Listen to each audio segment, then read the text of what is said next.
llegó también, ya está completa la mesa, Elías Santana. Excelente. Bueno, Lila, hablemos desde el punto de vista de las instituciones educativas, ¿no? Es decir, bueno, aquí estamos hablando de que, bueno, los padres hacen el esfuerzo para pagar y que sus hijos tengan la mejor educación, pero hay una cantidad de morosos. Entonces, bueno, la institución y los padres se ven afectados porque hay padres que no cumplen con su compromiso, ¿no? La morosidad en ámbitos como el que seguramente va a tocar Elías, que son los condominios, y en el ámbito de las asociaciones de padres, de las escuelas, es un tema distinto tal vez a estar moroso en otras responsabilidades. Se trata de un esfuerzo comunitario, es decir, un grupo de personas se une para un propósito común. Y en el caso de las escuelas, afortunadamente, desde hace muchísimo tiempo, y luego fue retomado en el 2014-15, los padres son los que deciden el presupuesto de la escuela. Es decir, la aprobación final, independientemente de quién sea el propietario de la escuela, la decisión final de en qué se invierten los recursos que se recogen y cómo se distribuyen es de los padres. Y eso fue muy importante, fue una lucha que ganó la red de madres, padres y representantes en su momento, de que eso fuera así. Entonces, cuando los padres se comprometen a un presupuesto, tienen la obligación de responder a eso. Pero entendemos claramente que la situación económica ha sido volátil, ha sido compleja, con mucha incertidumbre, y en efecto hay muchas escuelas que están con dificultades en este momento porque los padres no han podido cumplir sus compromisos. Eso es necesario abordarlo. No punitivamente, porque se trata de una comunidad que tiene un mismo interés, y además en el caso de las escuelas se refiere a derechos de niños, niñas y adolescentes, pero los padres tenemos una responsabilidad. En cuanto a números, he escuchado distintas cifras. Hay escuelas en las que 40% de morosidad en este momento. Una cifra alta. Altísima. En otras tal vez es un poco más bajo. Pero este es un tema que hay que tocar y que tenemos que darle herramientas a las escuelas para ayudar a abordarlo. Bueno, en este tema vamos primero a hablar de las cifras en el caso de los condominios, ¿no? Si es una cifra tan elevada como la que reporta Lila, ¿no? El 40% en las unidades educativas, ¿no? En los colegios.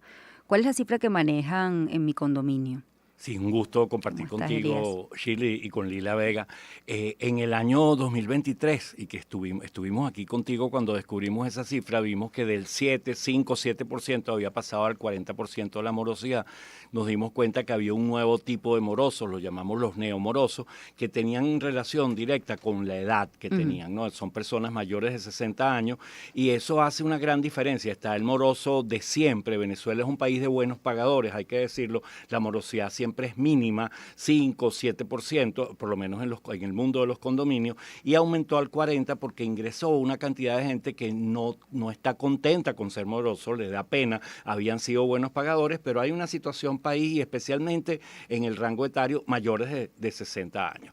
Y ahora, en marzo de este año, tomamos una fotografía con una encuesta que hicimos en más de 200 condominios en toda Venezuela, y vimos que hay un comportamiento, fíjate tú, similar de morosidad en condominios de alta gama, de altos niveles de ingresos, con los de bajos o medianos niveles de ingresos. Y esa cifra refleja que cerca del 50% de los condominios en Venezuela perciben que están en riesgo de colapsar, o sea que la morosidad es un tema importante para ellos. Y eso nuevamente nos lleva a los dos universos de los condominios. Por eso decidimos actuar convocando a una cumbre antimorosidad que va a ser el 2 de agosto, el sábado 2 de agosto. Vienen condominios de toda Venezuela. ¿Qué vamos a hacer? ¿Cuáles son las herramientas que hay ahorita para prevenir? Porque hay muchas maneras de prevenirla, afrontarla, y ahí los abogados tienen obviamente la palabra, y prácticamente erradicarla. Vamos a tener experiencias internacionales, muchas experiencias de comunidades, por ejemplo, reinsertando laboralmente a sus morosos mayores de 60 años, tendiéndoles una mano para que se conviertan en emprendedores, soluciones positivas, no punitivas. Por supuesto, papel estelar de los abogados, diciéndonos cómo es la cobranza extrajudicial, cómo es la demanda por cobro de bolívares, hasta dónde puede puedes llegar, que no puedes poner sanciones, ni penas, ni multa, o este invento del pronto pago. No, hay cosas que no se pueden hacer. Y vamos a tener una estelar que es la inteligencia artificial en cómo puede ser una herramienta para afrontar la morosidad en los condominios. Y la idea allí es iniciar una especie de ruta por lo que hemos llamado el Condominio Venezuela. Vamos a ir a varias ciudades llevando esa sinopsis de cuáles son, si hay mecanismos para prevenir, minimizar y erradicar la morosidad. Ejemplo, entonces, compartirlo. Tú hablabas de la tercera edad. Bueno, la tercera edad no es que no quiera pagar el condominio, es que no tiene el ingreso. Claro. Entonces, bueno, ¿cómo lo ayudamos? ¿No? Es decir, y ¿cómo lo ayudamos para también beneficio del propio condominio? ¿No? Entonces, hay alternativas. Es decir, la pregunta es esa, ¿no? Sí, se va a presentar una guía, se llama Guía sobre cómo afrontar la morosidad 60 más. Y en esa guía hay 5 R's. Una R es de reinsertarlo laboralmente.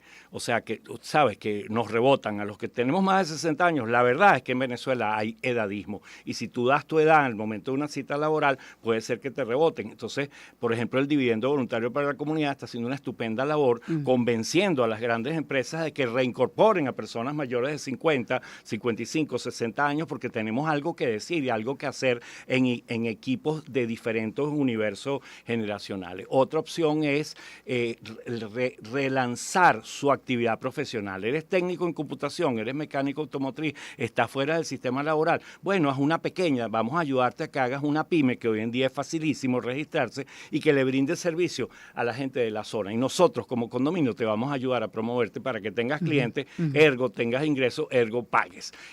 Otra opción es qué cosas sabes hacer que quisieras emprender con respecto, quieres vivir una nueva vida, quieres repensarte, quieres hacer aquello que siempre tuviste ganas. Bueno, vamos a ayudarte a cómo se funda un emprendimiento. Y finalmente, bueno, ¿qué sabes hacer tú? ¿Eres bueno en plomería? ¿Eres bueno? O sea, ¿cómo esa persona de tercera edad puede a lo mejor, sabes, con su trabajo ganarse el pagar el condominio? Y hay algunos casos, Shirley, en que sí la comunidad tiene, si tu moroso tiene 91 años, ya está, oye, en unas condiciones de salud difíciles, está solo en Venezuela, tú no le puedes plantear ninguna de esas cosas que anteriormente yo enumeré.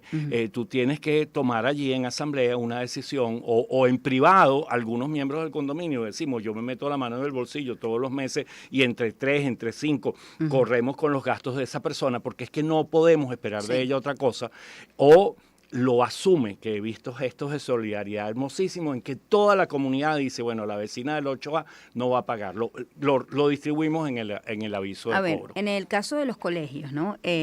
Bueno, porque a diferencia del apartamento, que aunque entiendo que puede haber demandas judiciales, bueno, es difícil que saquen a alguien del apartamento porque no paga el condominio, más no imposible, no entiendo. Pero es posible. Es posible, pero, por eso más no es imposible, pero bueno, es un proceso, digámoslo. En el caso del colegio, bueno, si el padre no paga, el niño eventualmente pues no podrá estudiar en el colegio, ¿no? Entonces, bueno, por ahí viene el tema del derecho a la educación, ¿no? Entonces, ¿cómo lograr el punto de equilibrio, Lila? Sí. Las iniciativas en las escuelas, aunque la situación es completamente distinta, porque se trata en este caso de familias jóvenes, pero recordemos que las familias jóvenes tienen todavía más presión económica que las personas mayores. Las familias jóvenes tienen niños que criar, tienen gente a la que proteger, tienen gastos de salud, y están justo además pagando una vivienda. Entonces los retos para las familias jóvenes son mayores. Esto, tal cual como dijo Elías, la gente no elige ser morosa. Es complejo y les da vergüenza no pagar. Tal vez de la misma manera que en los condominios, tal vez hay 2 o 3 personas oportunistas que dicen, bueno, que el otro lleve la carga y yo me aprovecho, pero eso no es la norma. Uno, hay que entender qué mecanismo está haciendo, por qué están dejando de pagar en este momento. Y hay cosas, una de ellas es cuáles proyectos de la escuela debo de tener en este momento de incertidumbre y con cuáles debo proceder. Es decir, y eso lo aprueban los padres, porque ese derecho es de los padres. El presupuesto final de la escuela es un derecho de los padres. Entonces, hay que sentarse y ver, bueno, justo precisamente en este momento el tema es pertinente porque este es el momento en que se discuten los presupuestos del próximo año escolar. Entonces este tal vez es un momento para parar algunos grandes proyectos que tiene la escuela y reservarnos a lo más importante. hay mecanismos de pago que se puedan hacer. Nuevamente, podemos ayudar a este miembro de nuestra comunidad que sabe hacer ciertas cosas y que no consigue hacer que su negocio o su actividad profesional arranque. Entonces, solidaridad profesional en ese sentido. ¿Cómo te ayudamos a que te ganes mejor la vida? Y luego hay algunos casos en que familias simplemente están enfrentando situaciones muy complejas y uno acepta, mira, a esta persona la vamos a becar por este periodo de tiempo. Esos son todos mecanismos importantes y creo que tienen que empezar a discutirse. Este es un momento vital para retomar nuestra presencia en las escuelas y nuestra presencia organizada en las escuelas. Por muchas razones tenemos que apoyarnos unos entre otros. Vamos a hacer una pausa, Lila. Estoy conversando con Lila Vega, pediatra, integrante de la Red de Madres, Padres y Representantes, y Elías Santana, director de micondominio.com, acerca de los morosos. Ya volvemos. Sonidos que te envolverán en un mundo de emociones. Caracas, Maracaibo, Puerto La Cruz, Barquisimeto, Ciudad Bolívar, Honda, Acarigua, Araure, Maturín, Puerto Ordaz, Guarenas, Guatire, La Guaira, Mérida, Margarita. Déjate sorprender con sonidos y voces con el mejor estilo. Honda, la superestación. Así somos.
Sonidos que te envolverán en un mundo de emociones.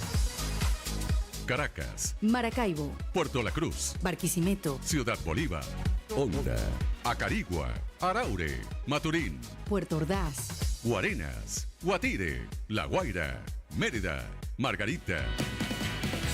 Déjate sorprender con sonidos y voces con el mejor estilo. Honda, la superestación. Así somos.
Sonidos que te envolverán en un mundo de emociones. Caracas, Maracaibo, Puerto La Cruz, Barquisimeto, Ciudad Bolívar, Honda, Acarigua, Araure, Maturín, Puerto Ordaz, Guarenas, Guatire, La Guaira, Mérida, Margarita. Déjate sorprender con sonidos y voces con el mejor estilo. Honda, la superestación. Así somos.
Pediatra, integrante de la Red de Madres, Padres y Representantes, y Elías Santana, director de micondominio.com, a propósito y coordinador de la Cumbre Antimorosidad, a propósito del tema de los morosos, ¿no? Yo tuve que interrumpir a Lila. Un poco estábamos hablando de, bueno, cuáles son las soluciones. Sobre todo, bueno, en los padres que, como lo ha dicho ella, muchas veces no es que no quiere pagar, habrá uno que otro oportunista, ¿no? O vivo, o como lo decimos en criollo, cara de tabla, ¿no? Pero no es lo usual, ¿no? Lo ven en todas las estadísticas, entonces en los compromisos del venezolano es una persona que no le gusta estar endeudado, ¿no? O tener deudas. Pero, Lila, aquí el tema es, bueno, cómo lograr ese punto de equilibrio, que es lo que estábamos hablando, entre, bueno, el padre que está moroso y el niño que tiene el derecho, digamos, a estudiar. Es decir, hasta qué punto también la comunidad educativa o la institución puede comprometerse a subsidiar eso, ¿no? Sí. Hay distintos mecanismos. Perdón, subsidiar el 40%. No, Hablando del 5%. Es inviable. Y si lo hace es porque los otros padres deciden pagarlo. Sí. Recordemos que las escuelas no tienen fines de lucro. Tiene que presentarse un presupuesto que no implique lucro y que tiene que ser aprobado por los padres. Así que el rol de los padres aquí es fundamental. Uh-huh. La primera tarea que tiene esa asociación de padres, ese consejo educativo, es identificar por qué la gente no está pagando, por qué está morosa. Y va a haber distintas razones. Y hay que darle un trato distinto a cada uno de ellos. Por supuesto que los padres quieren pagar. Por supuesto que entienden que esto es importante y también entienden que no pueden los otros padres cargar con la responsabilidad de la educación de sus hijos. Pero lo primero es preguntar con curiosidad y no preguntar con juicio. Es decir, bueno, ¿por qué no estás pagando? Y hay distintas razones. En alguna escuela, cuando hubo esta diferencia entre un tipo cambiario y otro, hubo gente que se abstuvo de pagar viendo a ver qué podía pasar. Eso hay que rápidamente detenerlo y decir, mira, pero a los maestros que ganan mucho menos que tú probablemente, no se les puede pagar si tú no pagas. Uh-huh. Es decir, hay que recordar que los únicos vulnerables no son los padres.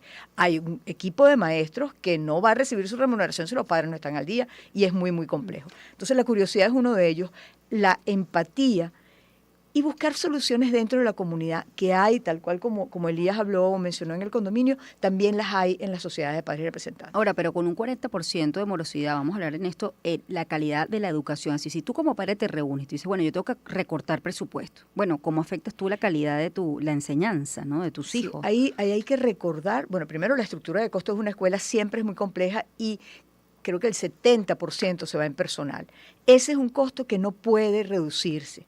Todo lo contrario, debería incluso aumentarse, porque si tú la estás pasando mal en este momento, imagínate cómo la está pasando todo el maestro de tu hijo. Sí.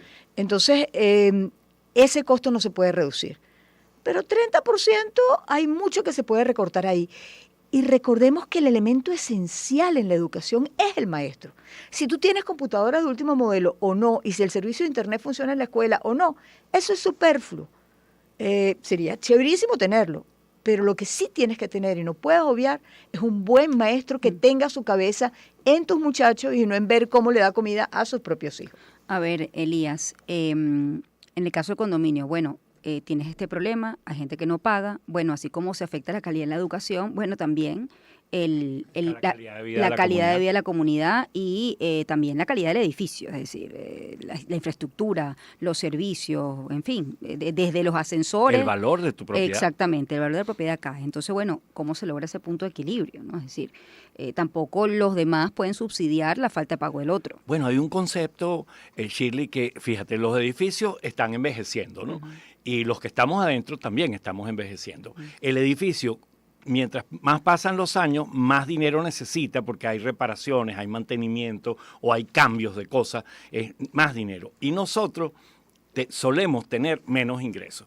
Entonces, el concepto es condominios productivos. Vecinos emprendedores, ya lo hablamos, pero el otro concepto es condominios productivos. Entonces, hay que superar algunas limitaciones que tienen la ley de propiedad horizontal, especialmente, y hacer lo que están haciendo muchos edificios, que es utilizar creativamente sus azoteas, sus fachadas, sus ex conserjerías, los que ya no tienen, y tener ingresos por esa vía. Yo no puedo hablar legalmente de alquiler, pero fíjate que con las empresas de telefonía hay acuerdos y hay condominios que tienen esa bendición, ¿no? De tener una antena arriba y baja, se vuelven productivos. Si uno fuera dueño del salón de usos múltiples, tú lo tendrías desocupado todos los días del año a toda hora. No, tú harías cosas. Entonces, hacia eso tenemos que ir. O sea, hacia que los condominios se vuelvan productivos. Las escuelas también lo pueden hacer con las cantinas, diversificándolas, metiendo el tema de la publicidad. O sea, cómo se comunica a alguien con la clase media. Lo tiene que hacer a través de los condominios o de las escuelas privadas.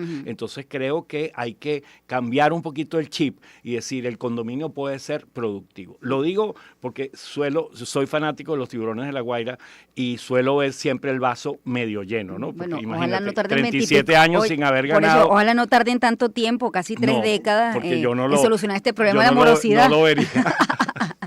Bueno, yo les agradezco mucho. Vamos a recordar la fecha de la cumbre de antimorosidad en agosto, el 2 de agosto. El sábado 2 de agosto, lo pueden ver en la cuenta de Instagram @micondominio.com.be, ahí va a estar toda la información. Es solamente para condominio, deberíamos hacerlo también en el tema escolar. El día primero, hay lo que se llama Primer Congreso Venezolano de Administradores de Condominios, Servicios y Gerentes de Comunidades. Y está destinado para que los administradores aprendan como profesionales cómo combatir la morosidad. Pero ahorita escuchando a Lila y escuchándote a ti, la verdad es que lo hicimos. En algún momento Lila y yo íbamos, ¿te acuerdas? En la Plaza de Chacao, a hablar de estos temas, porque la brecha cambiaria nos afecta a los papás y a las mamás de los colegios que tienen unas edades. Lila estuvo muy acertada cuando marcaba la diferencia, y los de nosotros, los de los condominios que tienen otras edades. Les agradezco mucho a ambos por venir. Lila Vega, pediatra, integrante de la red de madres, padres y representantes. Elías Santana, director de micondominio.com y coordinador de la cumbre antimorosidad. Vamos a hacer una pausa. Al regreso no se pierda la entrevista que tenemos con Luis Jerónimo Abrego y Guillermo Carrasco. Sonidos que te envolverán en un mundo de emociones.